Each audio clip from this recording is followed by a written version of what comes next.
So they have this table or this graph, and they have listed out a few coordinates for us.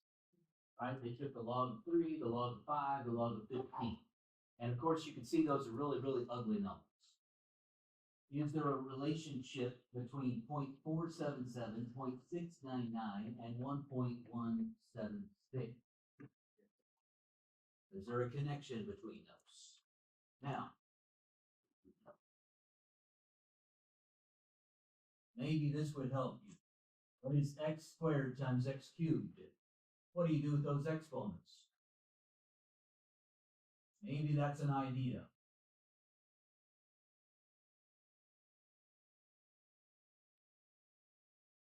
See if that's true.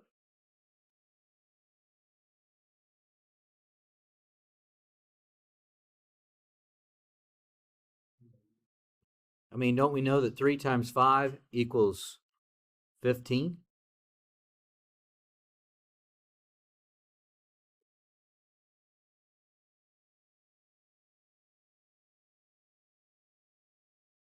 So what do we think?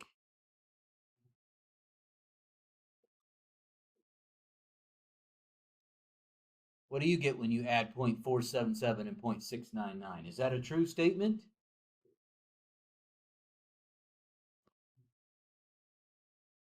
If you add these two together, what do you get?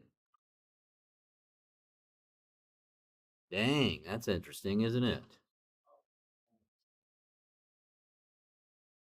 When we do 3 times 5, we get 15. When we do 0.477 plus 0.699, we get 1.176.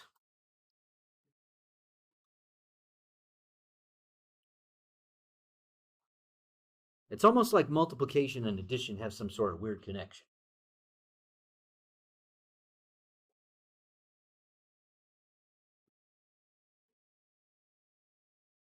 There are 3 properties that you need to get to know, really. I call them property number 1, property number 2, and property number 3.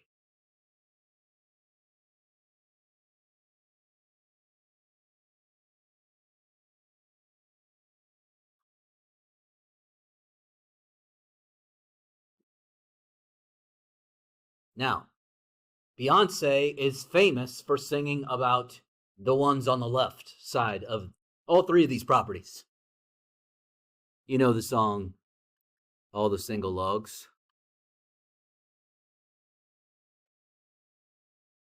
Well, if you go back and look at the lyrics, I'm sure you'll understand, okay? She knows what's going on. What do you know about the coefficients of every single logarithm? What are the coefficients? That's the number out in front. What is the number out in front of every one of those single logs? That's a 1, right? That's true. One of the criteria to be a single logarithm is that the number in front has to be a 1. If somebody on the street says, hey, is 2 log x a single log, what will you say? No, it's not a single log, it's 2 logs. Right? Not a single log.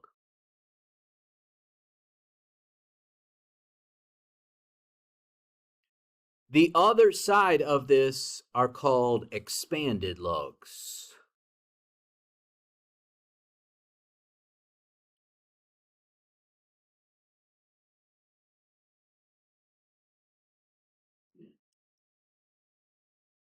Expanded logs all have something in common also.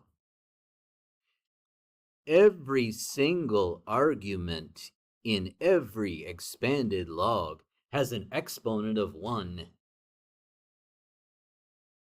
So, exponents of arguments equal 1. Where over here, we have coefficients equal to 1.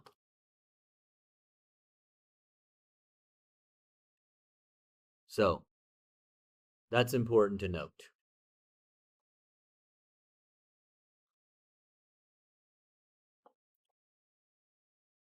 Now, doesn't it make sense that multiplication goes with addition? Why? What is a logarithm? What is a one-word synonym for logarithm that I spoke about? I've talked about it a lot. Exponent. So doesn't this say exponent plus exponent? That's exactly what's written on the board. X to the 2 plus 3. So multiplying these arguments together can be split apart into two separate logarithms with addition in between. Likewise, if I'm going from the expanded side back to a single log side, I can change it from addition back to one log with multiplication. Sometimes we need to expand, and sometimes we need to write single logs. Single logs are useful when you're solving equations.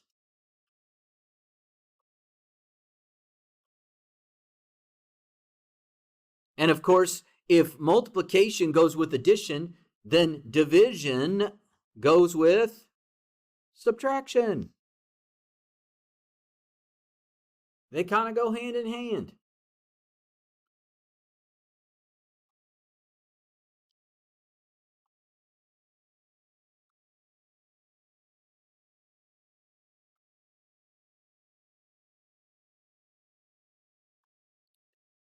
Sorry, I'm looking for a photograph that I can use.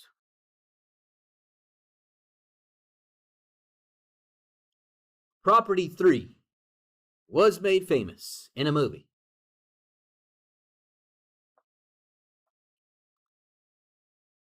By none other than King Julian himself. Madagascar, are we familiar? Because he sang his song about the coefficient to exponent property. What did he sing? I like to move it, move it. That's right, folks. It is the coefficient to exponent property. Property number 3. It's true, folks. In other words, if you really understand what's going on here, this property is saying that this exponent is interchangeable. You can move it whenever you feel like it. And obviously, one side of this equation is a single log, the other side is an expanded log.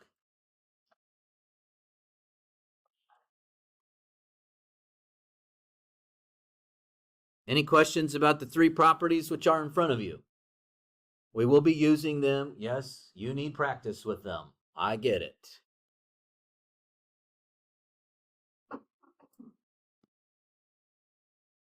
All right, so how can you prove the product property of logarithms? That's the first one. They start off with some information, right? They say let x equal log base b of m and y equal log base b of n. What did they do after that? What did they do after that? Come on, folks, what'd they do? They switched them to exponent form. Okay, we can see that they've done what we've practiced before as well. Switch to exponent property or to exponential form. That's what they did first.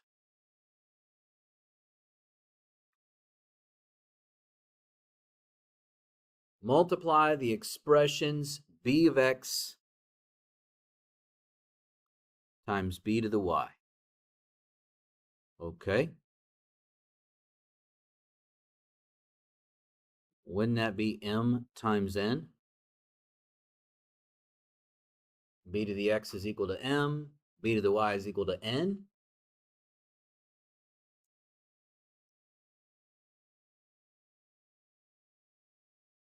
Rewrite the equation in log form.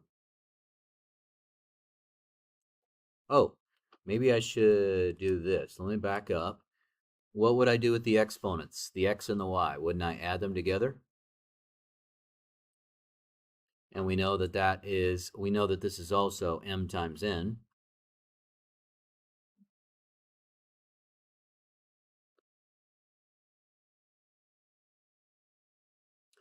Rewrite into log form. Okay.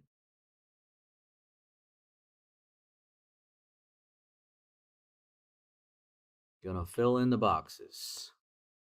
We got this thing equals this thing. What's the base? Is it b? Is it mn? Or is it x plus y? What's the base? That is b. The exponent goes on the other side. Is it m times n? Or is it x plus y? X plus y. That leaves one box left, mn. All we did, folks, was change it into its exponential or its log form. That's what it told us to do, rewrite it in log form. But according to the information we started with way up here, we can make some substitutions, can't we? Because we can say that, oh, x is equal to log base b of m, and y is equal to log base b of n.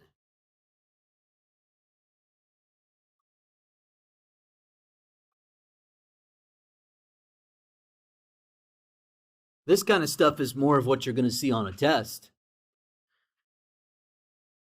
Use the properties to expand it. We're starting with a single log and we're moving it to its expanded form. So you should see multiplication here. And you should think to yourself, oh, how do I split up multiplication?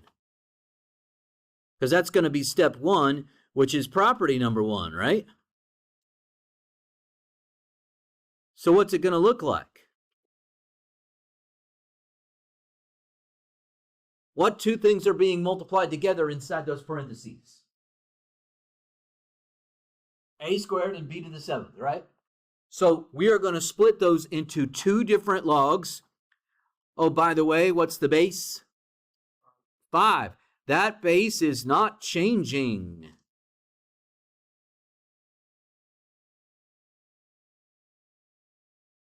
Because this is multiplication, what's going to go in between these two logs?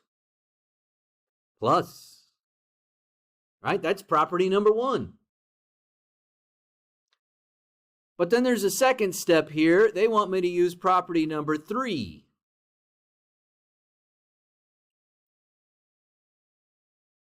What is King Julian telling me to do with the 2 and the 7? Move them, because we like to. Make sure you understand that they are only going in front of their respective logarithm. That's it, folks. They go to the front of their own log, and that's expanded form. Now, oops, I forgot my 7. A little while ago, I told you that expanded form had exponents on the arguments. What were the exponents supposed to be on the arguments? Where the black arrows are pointing. There's supposed to be a 1.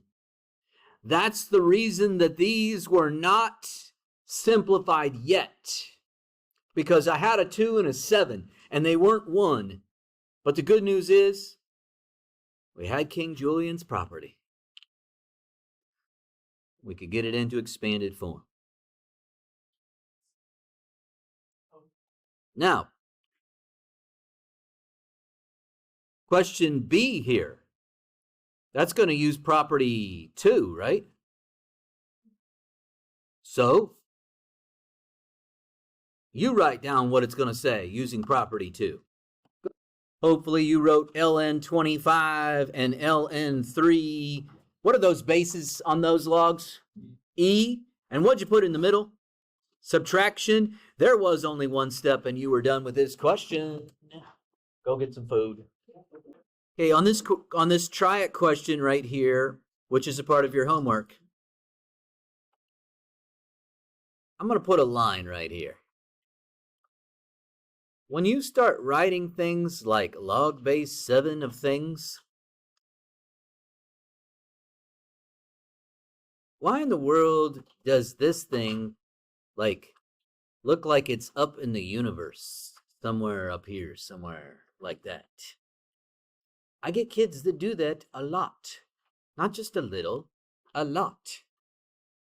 What are we going to do with the r to the 3rd and the t to the 4th? Because we should probably split apart the division first. So I would probably use property 2 first. So log base 7, what goes in the middle because of log property 2? It's a minus, right? So over here I have r to the third, t to the fourth, and over here I've got a v. Now obviously there's one step left. At least one step left. Because I see multiplication right there. So that means we're going to have to use property number 1, right? So what's that going to be? So we're going to have 1, 2, 3 logs. We know there's subtraction between those, and the last one's log base 7 of v. So what are the first two?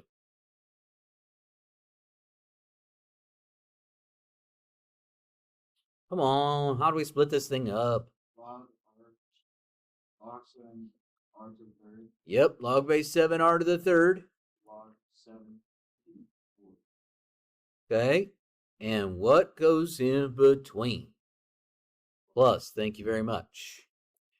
Are we done with the expanded forms? Nope. King Julian would argue. Because the exponents here are not ones. And they need to be ones. So your final answer to that? 3 log base 7 of r plus what? 4 log base 7 of t minus log base 7 of v. Ooh, that's a great test question right there, man. We use all 3 problems. That's a great one. I like that one. Yeah, that was property 3 right there.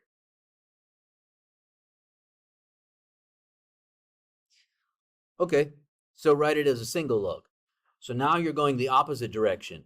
I'm going to suggest that you start with property 3, and then you will be using property 2 and property 1 after that. Okay, but I would like you to try to start with property 3, which means you're moving the coefficients up and making them exponents. So let's get this tried on your own. Go. If you're getting stuck and you don't know what to do, and I'm on the other side of the room and can't help, check with a neighbor or check with Magic School AI.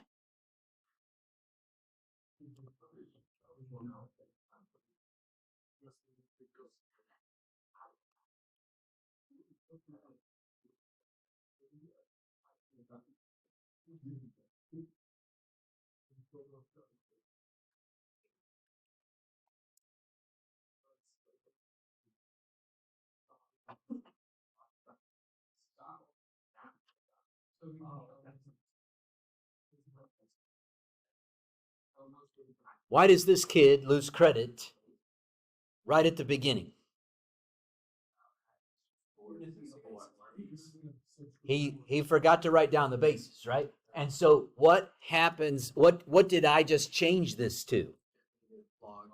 I made him base 10. That is not true. That's not what the property doesn't say. You can just change that particular property. Doesn't say you can change whatever base. There is a different property coming in your future called the change of base theorem, but we haven't gotten there yet.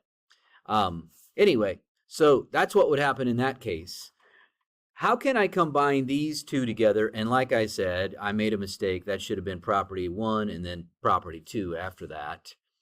So putting those two together, I get log base 4 of what?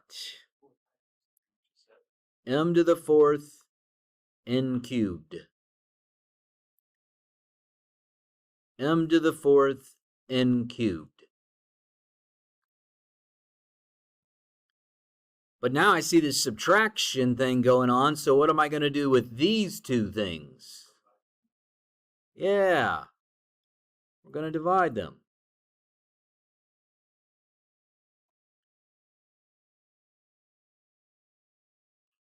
Log base 4 of, man, I didn't do a very good job of drawing those arrows. Let's try that again. M to the 4th n cubed over p.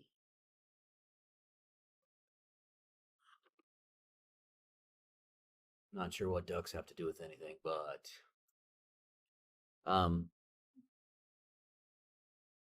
those are your three properties that you're using in this problem. We have a single log at the end. How do I know it's a single log?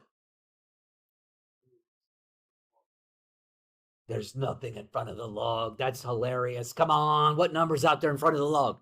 1. Thank you very much. And we've combined all the logs into, yes, one logarithm, but yes, the coefficient is a 1. Therefore, we know it's a single logarithm. Go to the next one. Start with property 3. Then you'll use property 2. And that's it. That's all you'll have in this one. We do want a single log here, folks.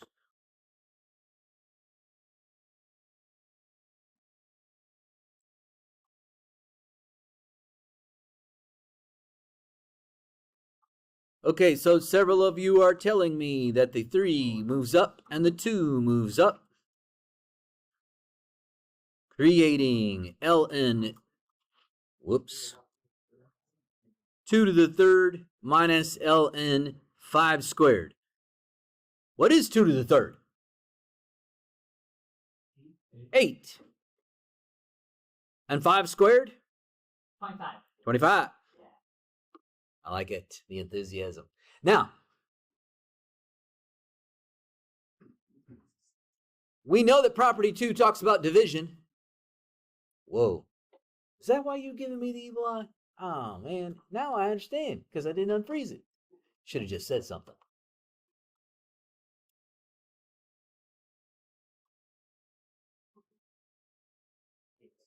Don't write this down.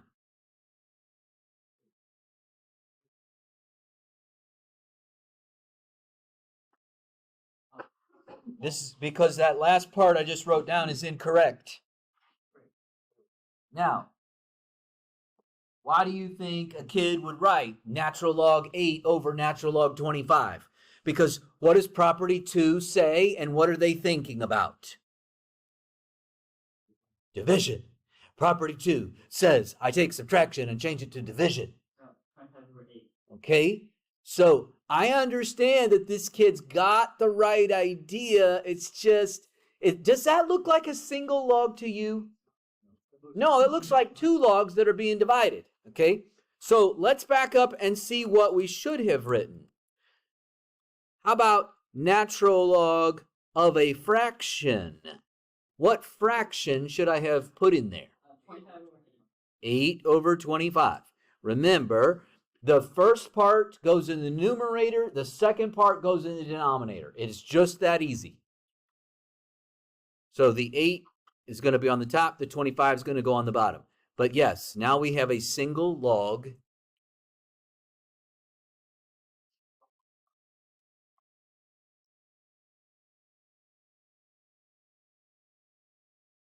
Now, is that something you could type on a calculator, natural log 8 over 25, and get some kind of nasty decimal? I do mean nasty decimal, but is that something we could literally type? Yes, I do not want that for this question. Remember, the whole point of the question was a single log. So if you're going to waste your time on a test or quiz typing that in and getting a nasty decimal, don't.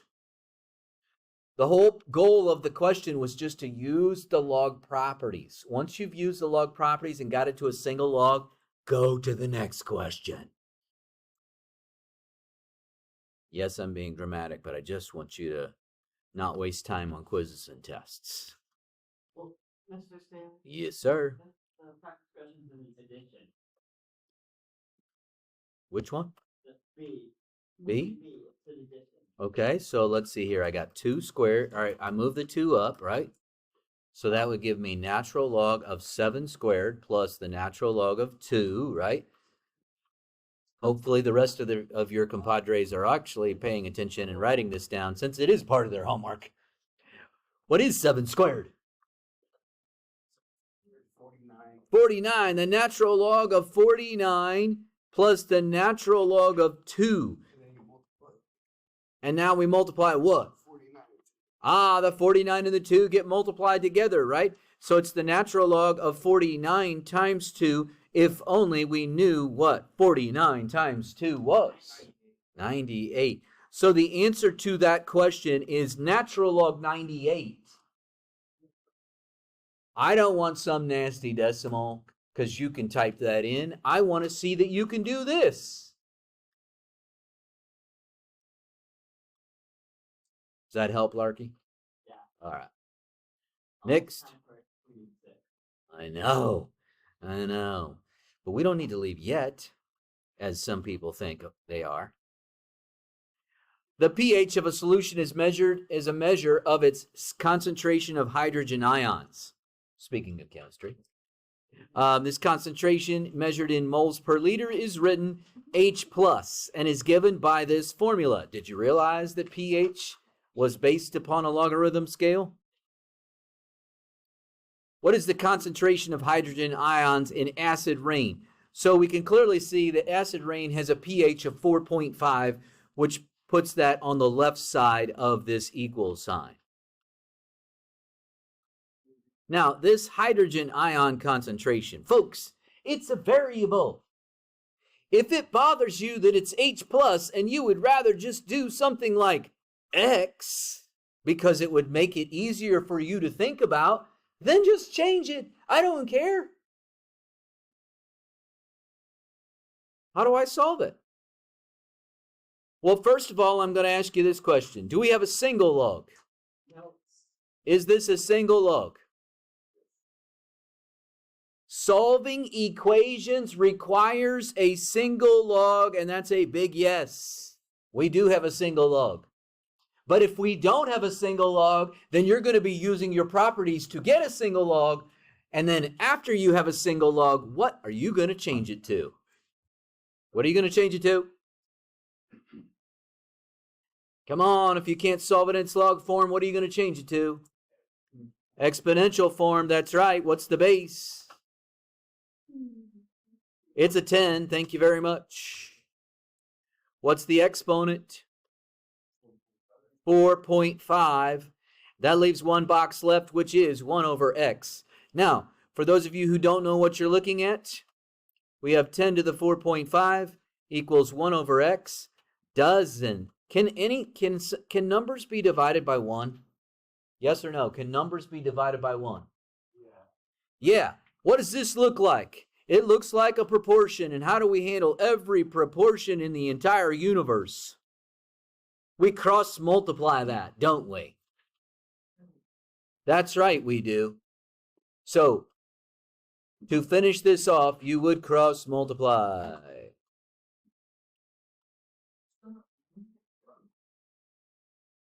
So x is going to be what?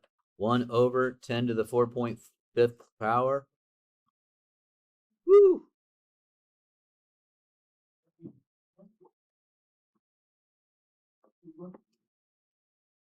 Which is a very ugly number. 3.16 times 10 to the negative 5th.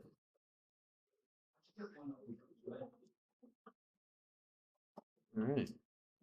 I finished up this question yesterday, but some of you didn't finish up this question yesterday because you were planning to leave. How to go across the school. Oh, okay. Well, that sometimes is the issue. Okay? So we decided we needed to cross multiply this thing. What would that look like?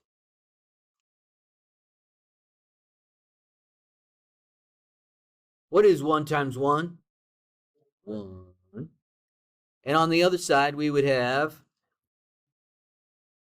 10 to the 4.5, whatever that number is, times x. How do you get x by itself? Yes, we're in section 6.5. We would divide by this number, right? And we would do it on both sides of the equal sign, just like we always do with multiplication when we're trying to get rid of it. And when we do that, we end up with this. 3.16 times 10 to the negative 5th. Yes, it probably goes on much longer than that, but you can round it off like the hundredths. That's fine. And then just put on the exponent at the end times 10 to the negative fifth.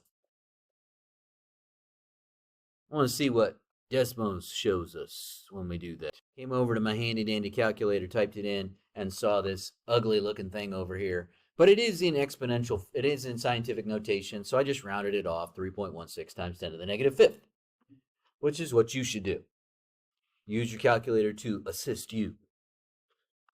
If you are dealing with a style calculator which is horizontal, I don't even know if I can do it horizontally here because it just switches it automatically. Okay, you will need to do something like this, probably 10 to the 4.5 power.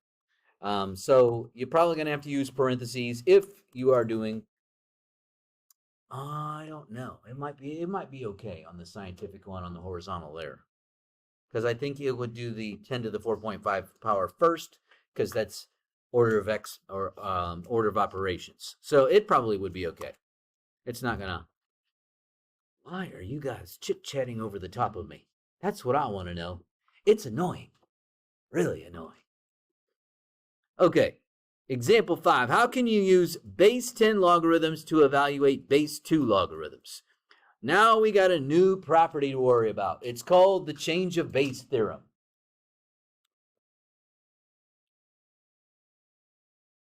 Change of base theorem. And it looks like this. So let's say I've got this logarithm with some base, and I want to change it. The property says, what letter would you like me to use for the base? I don't want to use B because it looks like a 6. Z? All right, we'll do Z. When I do Z's, I put a line through them, so that's why it's not going to look like a 2.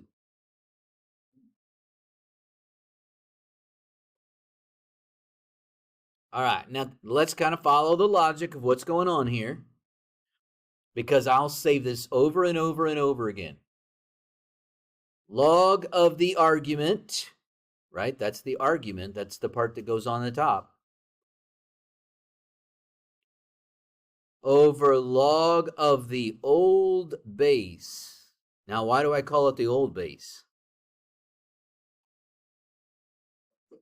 Because I picked a new one. Now, can you tell me, does this property specify one particular base, or can I pick any base I want? Well, folks, I can pick any base I want with some obvious exceptions. I can't pick 0 for the base. I can't pick negative numbers, but I couldn't do that for any logarithm anyway.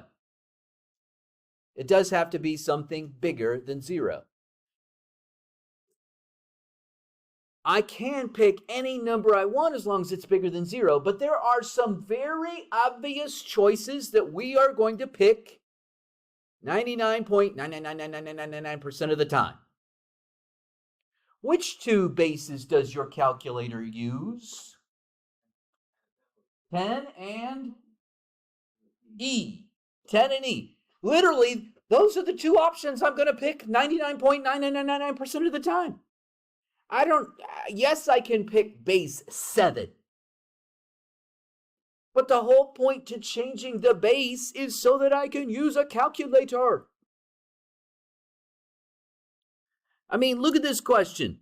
Log 2.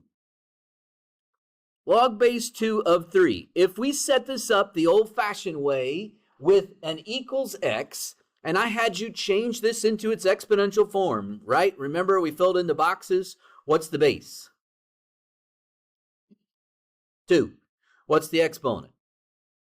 X. What's it equal? Well, there's only one box left, 3. Do you guys know what 2 to the first is? Do you know what 2 to the second is? 4. Do you see that 3 is noticeably missing? I skipped right over 3.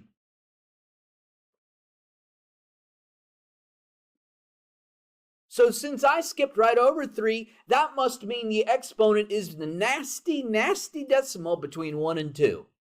Right here. You can see that the exponent would have to be between 1 and 2. None of us in this room know what that exponent is. It's ugly. But if I know this change of base theorem, and I do log of the argument over log of the old base, and what base did I pick? What did I choose? Come on, folks, look at that. What base did I choose? I chose base 10. You're going to reach over and grab your calculator, your technology, and you're going to figure this out, folks. You better get an answer between 1 and 2, and it's going to be an ugly decimal. Figure it out.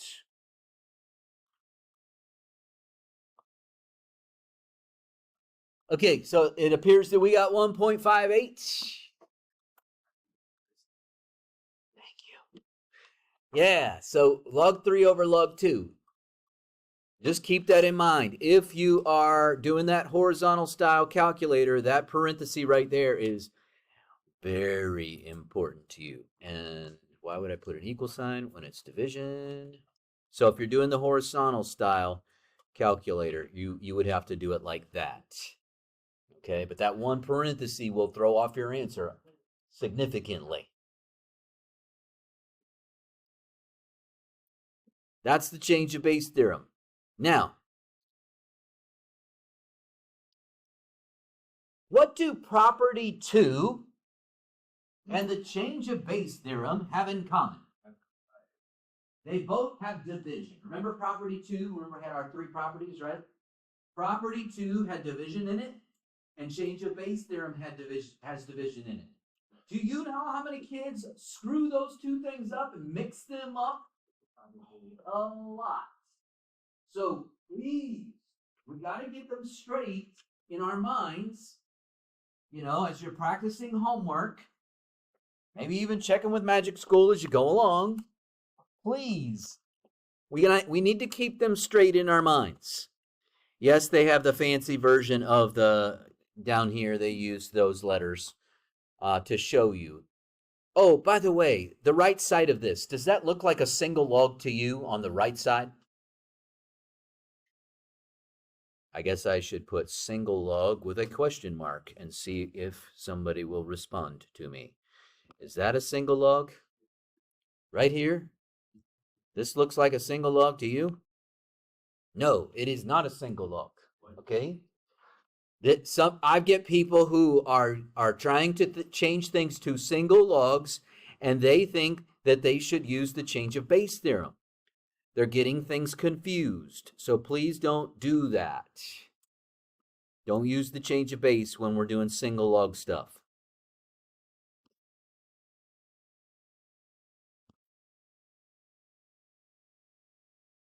What is the solution to this question?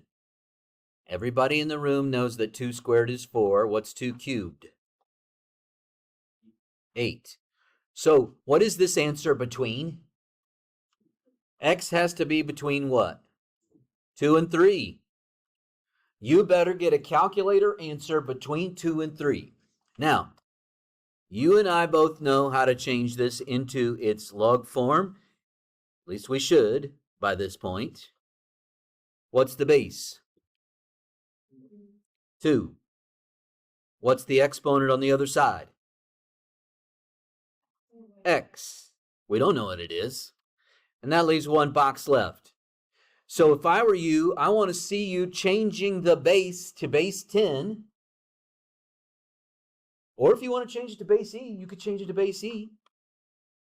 But I need to see, it doesn't matter whether you change it to base 10 and you change it to base E, you guys both should get the same exact answer in the end. Go, try it. So I was hoping to see log 7 over log 2. What's the other version if you used base E instead of base 10? What's the other version? ln7 over ln2. Both of them are going to get that. What was it, 807? Okay, something like that. It wouldn't matter if you chose base 10 or base E. You would still get the correct answer. Hey, look, we're done with this section. We can move on to 6-6. Okay. If instead of writing h plus, you just write x, I'm completely okay with that. As I've said before, that variable issue is not a question. All right? When we solve equations, I'm always going to be asking you if we have a single log. So I need to know, do you think that's a single log? Well, do you see log more than once? No.